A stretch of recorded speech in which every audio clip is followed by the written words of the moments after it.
আন্তর্জাতিক অপরাধ ট্রাইব্যুনাল এক ঐতিহাসিক পাহাড় সম কঠিন কাজ করছে।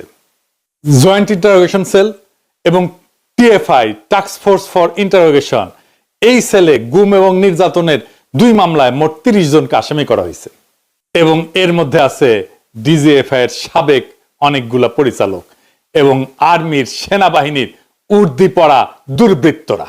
তবে এই ঘটনা থেকে বাংলাদেশের মিডিয়া কারা নিয়ন্ত্রণ করে সেটা ধারণা পাওয়া গেছে। আমার দেশ এবং কয়েকটা সামান্য গণমাধ্যম ছাড়া কেউই সাবেক ডিজিএফআই এর কর্মকর্তাদের বিরুদ্ধে গ্রেপ্তারি পরোয়ানার খবরটাতে ডিজিএফআই শব্দটা পর্যন্ত ব্যবহার করেনি। সবার শিরোনামে ছিল শুধু হাসিনা আর সাবেক সেনা কর্মকর্তাদের নাম। দেখেছেন, ডিজিএফআই এর নাম শুনলে কাপড় নষ্ট করে ফেলে। এই জেনারেল ওয়াকার গুম খুনে জড়িতদের রক্ষায় আগামী নির্বাচনে সহায়তার আশ্বাস দেয়া বিভিন্ন রাজনৈতিক দল এবং ব্যক্তিদের নানা প্রস্তাব দিয়ে আসতেছিলেন। এমনকি কিছু মানুষকে সামরিক এলাকায় পিএনজি করেছে। পিএনজি মানে জানেন তো, পার্সোনা নন গ্রাটা, মানে এদের সেনানিবাসে ঢুকতে দেওয়া হবে না। ওয়াকার তো পারলে তার বোন কাটাল রানীর ক্ষমতায় রাখতো। এখন ও যাই করুক ব্যর্থ হবে, কারণ সে মৃত্যু হিসেবে বেছে নিচ্ছে কালপ্রিটদের, দুর্বৃত্তদের, এবং তার মিশন হইতেছে দুর্বৃত্তদের রক্ষা করার। হাসিনা ও সেনা কর্মকর্তা সহ 17 জনের বিচার শুরু।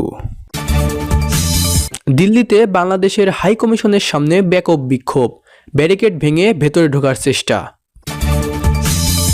র্যাবের টাস্কফোর্স অফ ইন্টারোগেশন সেলে গুম নির্যাতন ঘটনায় মানবতাবিরোধী অপরাধ মামলায় মৃত্যুদণ্ডপ্রাপ্ত পলাতক শেখ হাসিনা ও সাবেক বর্তমান সেনা কর্মকর্তা সহ 17 জনের বিরুদ্ধে আনুষ্ঠানিক অভিযোগ গঠন করে বিচার শুরুর আদেশ দিয়েছেন আন্তর্জাতিক অপরাধ ট্রাইব্যুনাল। আজ মঙ্গলবার দুপুরে ট্রাইব্যুনাল 1-এর চেয়ারম্যান বিচারপতি মোহাম্মদ গোলাম মর্তুজা মজুমদারের নেতৃত্বে 3 সদস্যের বিচারিক প্যানেল এই আদেশ দেন। আজ সকাল থেকে নিরাপত্তার চাদরে ঢাকা ট্রাইব্যুনাল সহ আশেপাশের এলাকা।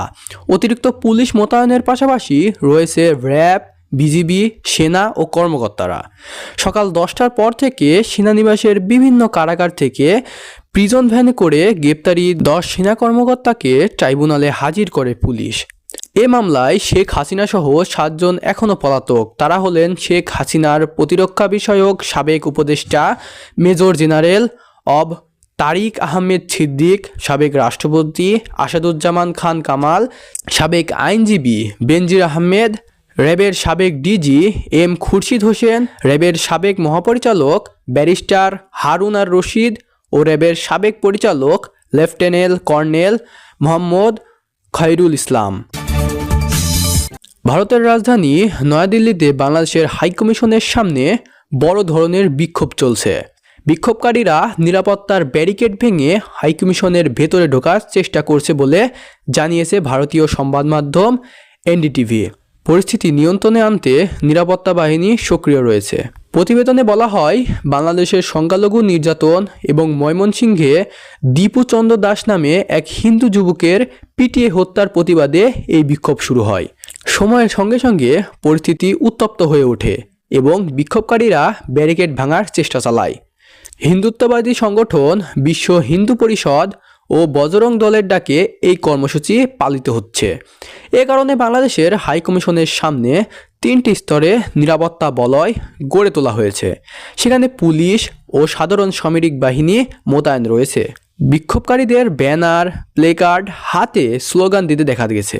এর আগে গত 20 ডিসেম্বর রাতে বাংলাদেশের হাইকমিশনের গেটের সামনে একটি বিক্ষোভের ঘটনা ঘটে। এ বিষয়ে ঢাকায় নিযুক্ত বাংলাদেশের প্রেস মিনিস্টার মোহাম্মদ ফয়সাল আহমেদ জানান, ওই রাতে 3টি গাড়িতে করে কিছু লোক এসে হাইকমিশনের গেটের সামনে চিৎকার করে স্লোগান দেয় এবং কিছুক্ষণ পর সেখান থেকে চলে যায়।